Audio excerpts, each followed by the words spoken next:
ఈ మధ్యకాలంలో చాలామంది ఆన్లైన్ బాట పట్టారు. నిధుల ట్రాన్స్ఫర్ మొదలుకొని అనేక పనులను ఇప్పుడు ఆన్లైన్లోనే నిర్వహించుకుంటున్నారు. అయితే ఎప్పటినుంచో పలు రకాల ట్రాన్స్ఫర్ పద్ధతులు అందుబాటులో ఉన్న ఈ మధ్యకాలంలో మనకు నెఫ్ట్, ఆర్టీజీఎస్, ఐఎంపీఎస్, యూపీఐ వంటి పలు బ్యాంకింగ్ లావాదేవీలకు సంబంధించిన మాటలు ఎక్కువగా వినిపిస్తున్నాయి. ఈ క్రమంలో చాలామంది ఈ పద్ధతిలో ఒక అకౌంట్ నుంచి మరొక అకౌంట్కు డబ్బు ట్రాన్స్ఫర్ చేస్తున్నారు కూడా. అయితే డబ్బు ట్రాన్స్ఫర్ చేసుకునేందుకు ఒకే ఒక పద్ధతి ప్రవేశపెట్టవచ్చుగా. ఇన్ని విధానాలు ఎందుకు? వాటితో మనకు ఉపయోగం ఏంటి? ఎవరు ఏ పద్ధతిలో ట్రాన్స్ఫర్ చేసుకుంటే మంచిది? ఇలాంటి విషయాలను ఇప్పుడు ఈ వీడియోలో తెలుసుకుందాం. నెఫ్ట్, దీన్ని నేషనల్ ఎలక్ట్రానిక్ ఫండ్ ట్రాన్స్ఫర్ అంటారు. ఈ పద్ధతిలో గరిష్టంగా 10 లక్షల వరకు ట్రాన్స్ఫర్ చేసుకోవచ్చు. ఉదయం 8 గంటల నుంచి సాయంత్రం 4:30 గంటల మధ్యలో మాత్రమే నెఫ్ట్ అందుబాటులో ఉంటుంది. నెఫ్ట్ ద్వారా డబ్బులు పంపితే అవతలి వ్యక్తికి చేరేందుకు గరిష్టంగా 1 రోజు సమయం పడుతుంది. కొన్ని సందర్భాల్లో 30 నిమిషాలు లేదా 1-2 గంటల్లోనే డబ్బులు ట్రాన్స్ఫర్ అవుతాయి. అయితే ఎవరైనా టైం దాటిపోతున్నప్పుడు నెఫ్ట్ ట్రాన్స్ఫర్ చేస్తే అది మరుసటి రోజు ప్రాసెస్ అవుతుంది. నెఫ్ట్ ట్రాన్స్ఫర్ చేయాలంటే అవతలి వారికి చెందిన bank account number, IFSC code, పేరు వంటి వివరాలు కావాలి. దీనికి తోడు అవతలి వ్యక్తులను బెనిఫిషియరీ అకౌంట్ కింద ముందే యాడ్ చేసుకోవాలి. 5 లక్షల పైన నెఫ్ట్ ద్వారా ట్రాన్స్ఫర్ చేస్తే తక్కువ ఛార్జీ అవుతుంది. RTGS, real time gross settlement, ఇది కూడా నెఫ్ట్ తరహాలోనే పనిచేస్తుంది. కాకపోతే నెఫ్ట్ కన్నా ఎక్కువ మొత్తంలో డబ్బును పంపించుకునేందుకు వీలుంటుంది. అయితే దీని ద్వారా డబ్బులు పంపాలంటే కనీసం 2 లక్షలైనా ట్రాన్స్ఫర్ చేయాల్సి ఉంటుంది. నెఫ్ట్ టైమింగ్స్, ఇతర నియమాలు దీనికి వర్తిస్తాయి. 2 లక్షల నుంచి 5 లక్షల రూపాయల వరకు డబ్బు పంపితే 30 రూపాయలు, 5 లక్షలకు పైన అయితే 55 రూపాయల వరకు ఒక ట్రాన్సాక్షన్కు ఛార్జీ అవుతుంది. IMPS, immediate payment service, NEFT RTGS లా కాకుండా దీని ద్వారా డబ్బులను వెంటనే పంపుకోవచ్చు. అవతలి వ్యక్తుల అకౌంట్ నంబర్, ఐఎఫ్ఎస్సి కోడ్ లేదా ఎంఎంఐడీలను ఎంటర్ చేసి దీని ద్వారా వెంటనే డబ్బులు పంపుకోవచ్చు. అవతలి వ్యక్తులకు కొన్ని సెకండ్లలోనే డబ్బులు చేరిపోతాయి.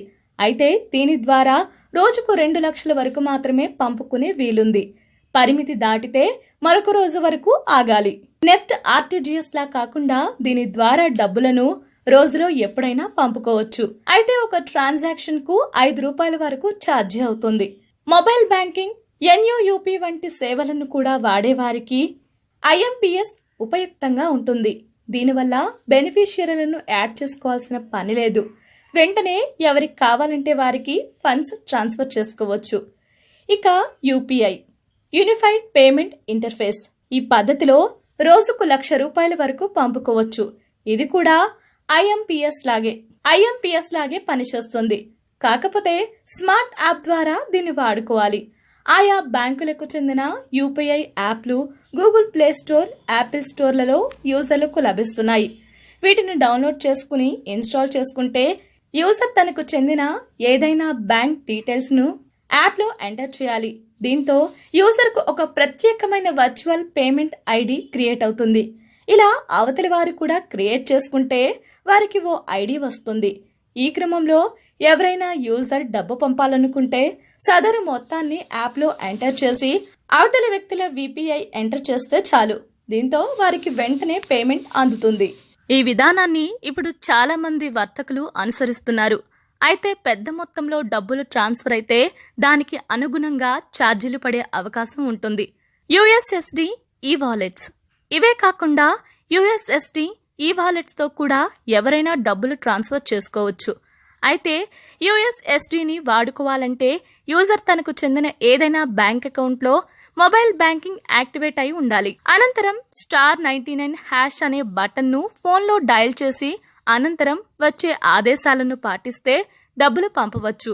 ఇందులో గరిష్టంగా ఒక ట్రాన్సాక్షన్కు 5,000 పంపుకునేందుకు వీలవుతుంది. అదేవిధంగా ఈ వాలెట్స్ అంటే పేటిఎం, ఫ్రీచార్జ్, మెబిక్విక్, రిలయన్స్ మనీ వంటి వాటిలో యూజర్లు తమ డెబిట్, క్రెడిట్ లేదా ఇంటర్నెట్ బ్యాంకింగ్ ద్వారా డబ్బులు లోడ్ చేస్తే వాటిని గరిష్టంగా ఒక ట్రాన్సాక్షన్కు 5,000 రూపాయల వరకు, నెలకు 20,000కు మించకుండా పంపుకోవచ్చు.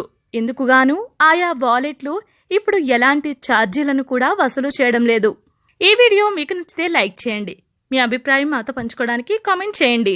అందరికీ రీచ్ అయ్యేలా షేర్ చేయండి. కానీ మా ఛానల్ని సబ్స్క్రైబ్ చేసుకోవడం మాత్రం మర్చిపోకండి.